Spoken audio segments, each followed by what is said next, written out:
there's a huge opportunity. It's literally a gold mine for most businesses. Everyone just sitting in your CRM, and you need to retarget them and bring them back into the funnel. And every time I talk about this, people say, oh yeah, I should be doing that. I should be doing that. Well, you can automate it. Imagine how much time that's going to save you. You know you should be doing it. You know someone should be following up every 6 months, but no one's doing it. Welcome to Masters of Home Service, the best podcast for home service pros like us. I'm your host, Adam Sylvester, and I want you to crush it in business. Your success as a business owner rises and falls on how well you manage your time and your people's time. And automation save you and your people time. I've got kings of automations here with me, Phil Risher and Corey Byron. They are the best automations. We're going to give you tons of examples of how automations can expedite things in your business, reduce clutter, and make your business more efficient and more profitable and more enjoyable. So guys, welcome to the studio. Thanks for being here. Thanks Corey, for having Phil. us. You guys are the best. Corey, why don't you introduce yourself? Tell us who you are, what you do. Yeah, I'm Corey from Vancity Electric, obviously electrical company in the Vancouver area of Canada. I'm Phil Risher, owner of Flash Consulting. We work with home service businesses and we help them do automations, digital marketing, conversions. I love this stuff. Bingo. I know you do. We all do. I would say I'm a weenie in steakhouse when it comes to this kind of stuff with you guys. You guys think and live and breathe this stuff. So our brains get cluttered throughout the day, throughout the week, throughout the month, and automations reduce clutter, don't they? Yeah, definitely. I would say with automations, especially right now, you can pretty much think about what you're currently doing that's a manual process and build some type of automation off of it. The big ones that we see in the sales side of things is a lot of times people have to go into their CRM and dig up all this information and then try to figure out what to talk to people about. When you can actually build an audience and then have it automated to send them things out, which is a really big opportunity for most people, especially when you're trying to grow your business. Because our brains get so cluttered throughout the day, but automations can just let the pressure off our brains, can't they? Yeah, less chaos in the business for sure, and less for us to do. I think client communications is just something we don't have to do every step of the way. Like technology can take care of that. Yeah, I agree. What are the two kinds of automations when it comes to marketing, Phil? Yeah, well, inside of the conversion funnel in particular, when someone reaches out to your business and they want to work with you, there's two big ones. There's a lead nurture automation. So a lead comes in, you call it, they don't answer. You need to have a process to automate your lead follow-up. Because a lot of times when you're busy, your customer service rep is busy, they're not going to be following up on your lead. So you have to have a lead automation set up. And then the second one is to have an estimate automation process. When you send out estimates, they might not get accepted every single time, and your CSR rehash person is supposed to be rehashing them, and usually that doesn't happen. This is why you need an estimate nurture sequence. We have a company that they were getting 847 leads, and in the first 4 months, they didn't increase their lead flow. All we did was set up a 14-day lead nurture sequence, and they went from 40% conversion rate to 61% conversion rate. And they were quoting over the phone, so it was just like a one and done opportunity. So these lead nurture sequences, it's literally, you don't need to spend any more money on marketing. Just fix these holes in your bucket and you're going to grow your business. Totally. Do you guys have anything like that in your business, Corey? Lots of automated messages on the sales side for sure, as well as in production. Yeah, because it's a whole continuum, right? When the lead comes in, there's a period of time that it's a lead, and then hopefully there's a period of time where they become a prospect, and you can follow up automatically in both of those segments, if you will. How do you set that up?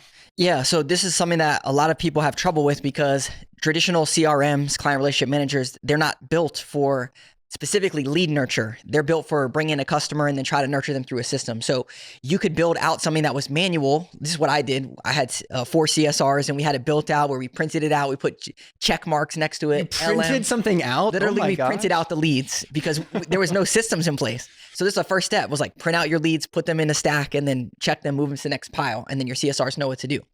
There's a way to automate this now. You can use tools like Go High Level. You can use like Chirp, Hatch. There's a bunch of these automation tools where you can set up audiences and tags and then run them through different automations based off of what stage that they're at in your flow. Okay. So if someone wanted to start, could they do that out of the box, or does it take a lot of know-how? Do all this? Yeah, my recommendation would be to use a tool like Chirp or Hatch that's like out of the box and it can integrate with your jobber. And then this will allow you to move people into different buckets based off of tags or things. And it's very low friction of trying to build something out custom. And you can set it up like a 7-day nurture sequence, 14-day nurture sequence.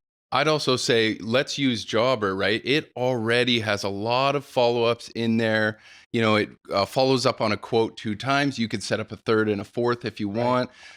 There's all kinds of little templates. Hey, we're coming Thursday, would you like us to bring batteries for your smoke detector? Like there's all kinds of little things you can build straight into Jobber. And then whatever Jobber doesn't do, you can bolt on either end. Yeah, Jobber, they actually just redid their project section. So you can move your estimates to different stages. Pipeline, Through the pipeline. And then that's a really good place to even just start. Go to your pipeline and move things to different stages. A lot of people don't even know what stage any of their estimates are in, and that's why they don't have a good close rate. Adam, there's one I feel like people don't take advantage of, and it is the scheduled assessment, right? We schedule our assessments even if we're going to someone's house or if I'm just working on your quote in the office, but the client is still getting a notification. And sometimes they're like, hey, what is this? And I'm like, oh, I'm working on your quote right now. Right? Yeah. And that's all built in. That's nothing special. It's just people don't use it sometimes. That's pretty cool. Yeah.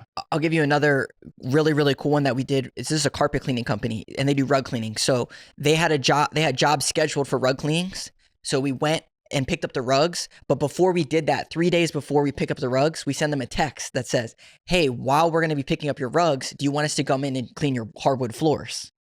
So basically we're creating another opportunity while we're at the home. It's an upsell opportunity, cross-sell. It's an upsell. Yeah. It's upsell, increase your average ticket size too. That's what I'm doing.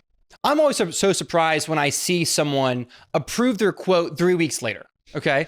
It's predictable. Not everyone's ready to buy today or even tomorrow. But if we just hope they remember our quote and go dig it up out of their inbox or filter through their iMessage on their phone until they get back to it, we're living in a dream world. We have to be reminding these people that we exist. We have to send them, hey, here's your link through Jobber. Here's your link. Hey, have you seen that quote yet? And all those forces dramatically increase your close rate. I couldn't believe when I started doing it a year and a half ago. I just couldn't believe how big of a difference it made. I just couldn't believe it. Yeah, I would say there's 3 ways that you should follow up. There's texts, emails, and calls. And a lot of people just rely on the call rehashing and my CSR will call or I'll call and you're going to be busy. But the text and email is clutch because a lot of times people are texting people. They don't want to talk on the phone. They want to give you the objection via text or email, and you have to open up that line of communication. And if you just rely on one channel, you're not going to close as many deals. We had another electrical contractor and they were closing like 48%. So pretty good. We set up a 14-day estimate nurture sequence and they went up to 56%. Wow. But again, that's 8% and you don't need any more leads and you grow your business. Yeah. It's a home run. Yeah. So we talked about the conversion funnel when leads come through your sales pipeline, but there's a huge opportunity. It's literally a gold mine for most businesses. Everyone just sitting in your CRM and you need to retarget them and bring them back into the funnel. And every time I talk about this, people say, oh yeah, I should be doing that. I should be doing that. Well, you can automate it. Okay. So we have a gutter cleaning company. And we set up, after an invoice happens, we set up a 6-month check-in. Says, hey, Adam, Phil here with Flash Consulting. Just want to check in and see how everything's holding up with the work we did last 6 months ago. Literally, a woman replies, she says, oh my gosh, how ironic. A tree just fell over on my gutter. Do you all repair gutters? I was looking for a company to help with this. Do you do this? Like, yes, we do this. Can we come out? Why did you not think of us? Because people don't think that way. And especially if you can automate this happening inside of your business, imagine how much time that's going to save you. You know you should be doing it. You know someone should be following up every 6 months, but no one's doing it. Yeah. And the peace of mind that this gives the business owner is tremendous because if you don't have any of this in place, then you're constantly just deep down thinking, I know I should be following up. I know I should be doing this. I know I should have trained my people to follow up on this and follow up on that and ask for the review and all this kind of stuff. And you're constantly just like getting down on yourself because you're not doing it all when it can all just be automated pretty easily. So now instead of getting down on yourself, you're not thinking about that at all. You're thinking about the next thing, the next bigger thing in your business, not the little things. It's literally building a system and a funnel in your business that all you have to do is just focus on getting inputs coming in, and then it runs through these different automations, and then it turns profit on the other side. Yeah. And you just keep putting these dials on. Build it one time. Exactly. It's going to work forever. And that work is going to continue to come in forever too from that automation.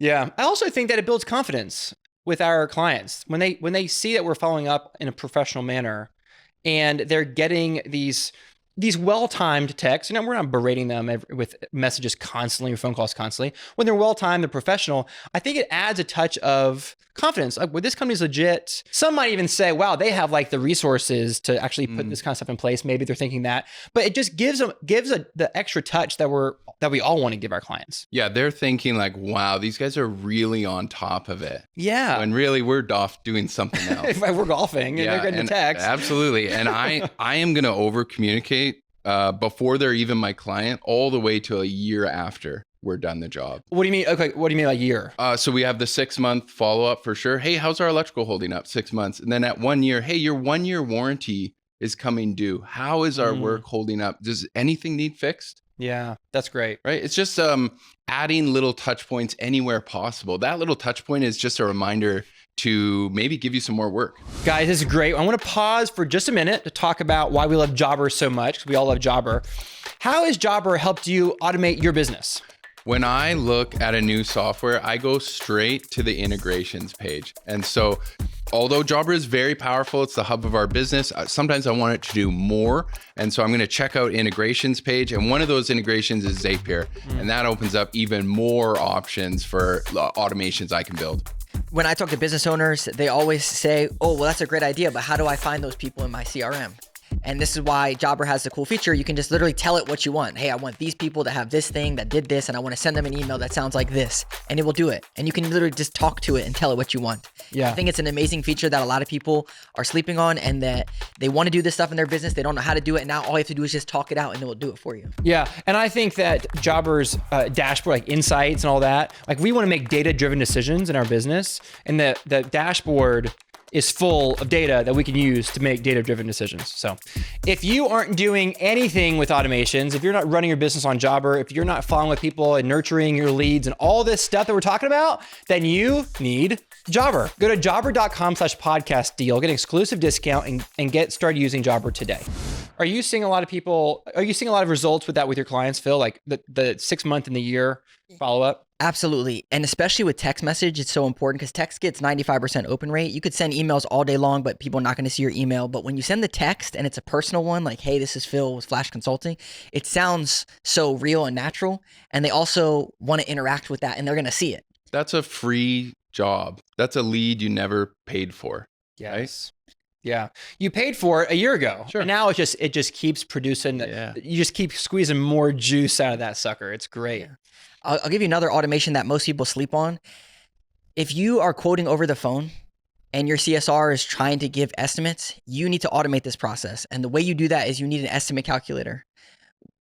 I came from the duct cleaning space. So every single call that we got was, how much does it cost to clean my ducts? How much does it cost to clean my ducts? How much does it cost? Like over and over again. And then you left it on your CSRs to try to fight the objection. So what we did was we built an estimate calculator on the website. So then people don't even have to call in. They fill out the calculator with an automation. It just says, how many systems do you have? What type of home do you have? That automation would spit out a number to them via text and email. And now you have a lead that you can work without the back and forth of calls every single time. We had a company, we turned this on. They didn't get any more website traffic. They went from 14 leads to 147 leads in 1 month. Jeez. They were duct cleaning because everyone wants to know, how much does it cost to clean my ducts? Before we move into, I want to talk about automations internally within the company and all that kind of stuff, not just customer facing.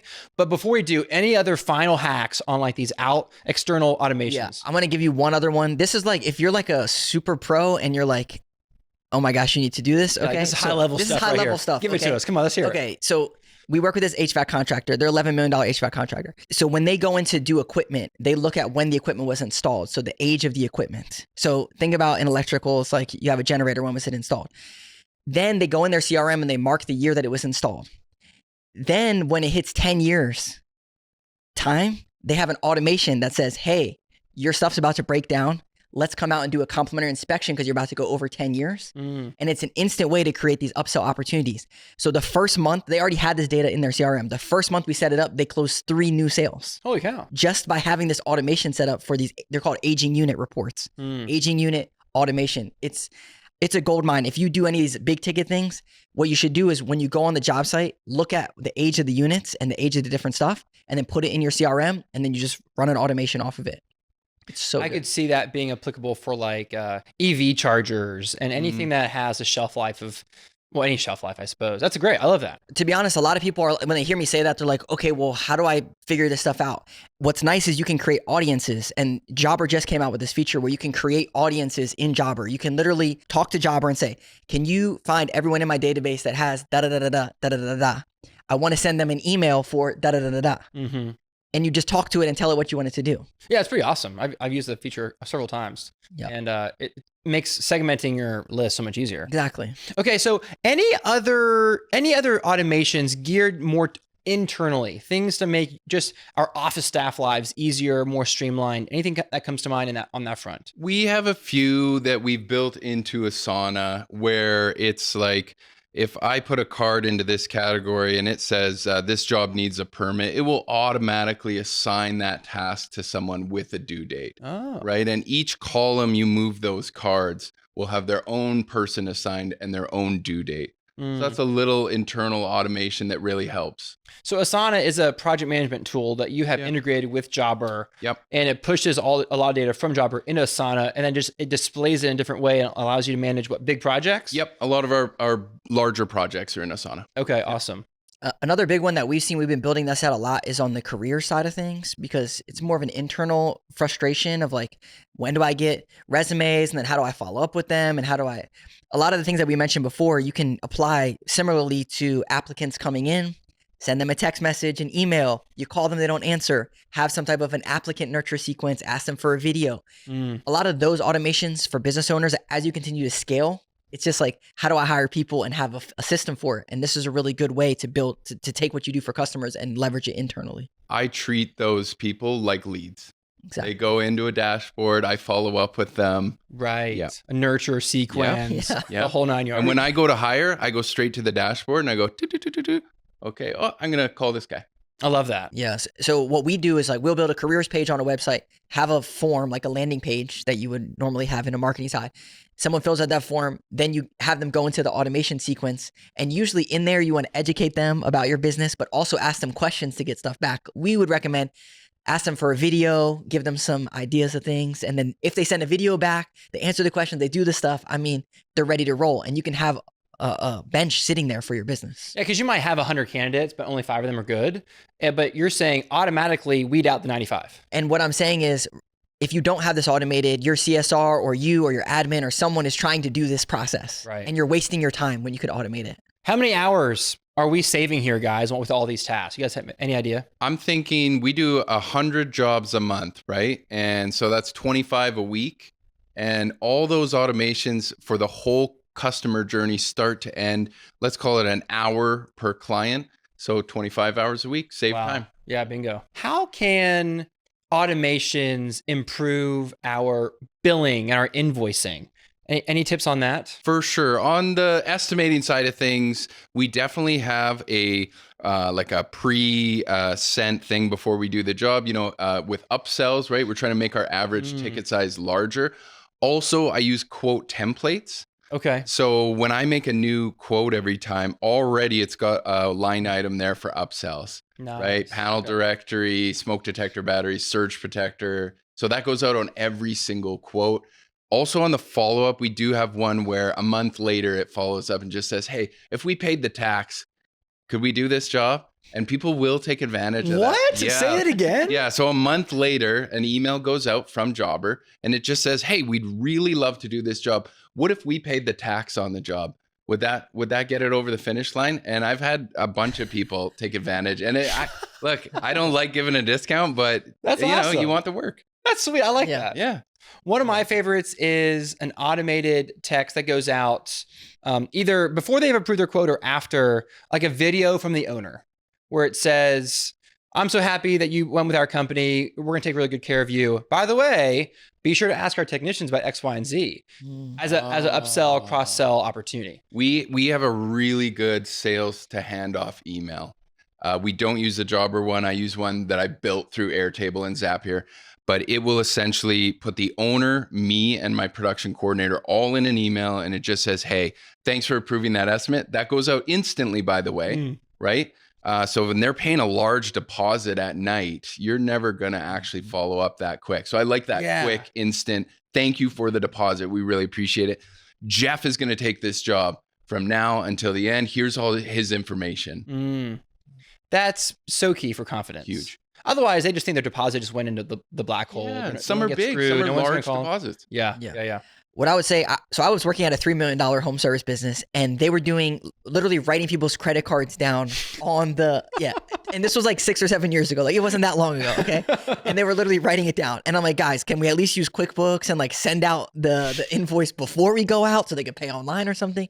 But there are ways to automate the billing process literally from start to finish, so that way you don't even have to touch it. So if you have an ARs problem, you need to figure out how to automate that, because it's going to save you time and make you a lot more money. Okay, I'm not super keen on what you're talking about. How can we automate the billing process? Can you be more specific? Okay, well, when someone schedules a job, get their credit card on file. So then you automatic payment. Yeah, I see what you're saying. If someone doesn't pay, have an automation to follow up, like, hey, this credit card didn't go through, or we don't have your card on file. Like something like that, because it's going to save you a lot of time. And usually your CSR is going to be your ARs person. Like, they're not going to be hounding people down. It's not a good job for them. Yeah. Exactly. And in Jobber, there's reminders if an invoice not paid yet. You can follow up with them that way. Absolutely. We have credit cards on file for everyone. Absolutely. And my clients will actually get annoyed if I ask for the money. Sometimes they'll say, don't you have my credit card information? Can you just run it? Yeah. Right. And so obviously we love that. Yeah. And that's what I would say if someone, I would say, you have my card, don't bother me with that question. Yep. I gave you my card for a reason. Use that sucker. Exactly. Another way we can use automations is to use for data. Viewing your data in a certain way that's actually readable and not just like numbers. And Jobber does this. Great dashboard in Jobber for certain things. You guys have any other tips for like automating a dashboard or something? I'm a big believer in having the data you want to see automatically in a dashboard so you can check it weekly, monthly. I don't want to be waiting for the bookkeeper and the accountant at the end of the year to tell me how my year went. I want to know in real time what's going on. It's like playing a game and finding out the score at the end. Like, you know what the score is every second of the game. We have an automated dashboard that we built out that runs every single morning for our consultants, and it looks at 5 numbers. It looks at the leads year over year. It looks at the jobs run year over year. It looks at the quotes created, the quotes closed, and then the total revenue. And the whole goal is that every single day, those are the numbers that's going to grow your business. So you need to know how you benchmark year over year. Now, you can build this thing out or do this thing, and there are CRMs out there like Jobber, for example, that has a dashboard. It pulls in the data for you, and you can look right at it. You can see the data and say, okay, well, clearly I'm down year over year. So what can I do to fix this? Mm-hmm. And Jobber has a feature where you can actually ask it, and it will tell you what to do. Like, hey, you need to go in and work these lost estimates, right, or do this. Right. Jobber also has a really good dashboard now. So slowly I'm starting to not use my dashboard so much. And now I am looking at the new Insights dashboard quite a bit. Yeah. I've used Bonus Up for years. I've used Hourly IQ and for my dashboards and stuff. And but like you said, slowly but surely, some of the data that I was using in those other platforms are starting to pop up in the insights in the Jobber platform. So I imagine it's just more and more is coming in from data. You need to be able to see your data and make decisions based on lead flow, quote approvals, conversion rates, all that good stuff. The other one we don't want to forget about is Jobber AI, right? It's up there in the top right corner. I saw a scary little thing it told me the other day. It was like 3% of my quotes hadn't been seen or something. Yes, I see that freaked too. Me out. I was like, I better look into that. Yeah, and a phone call would probably help with that. Yeah, a phone call to the client. Yeah, for sure. Yeah, the AI Insights, it tells you all about it because it knows all the data in your business, and then it basically uses AI to like give you a response and say, hey, you're missing the boat over here. Check this out. Fellas, that was great. Lots of takeaways here. I'm going to boil it down to 3, even though there's millions of them. So many good things, just so many wonderful ideas. Number 1 is you should always be following up and nurturing your leads and your quotes automatically. Want to make sure that people know that you got their submission and the request and you're working on it. Once they approve their quote, you want to follow up and say, hey, we got your deposit. Can't wait to work with you. We will be contacting you tomorrow to book your job. Make sure you build confidence every step of the way.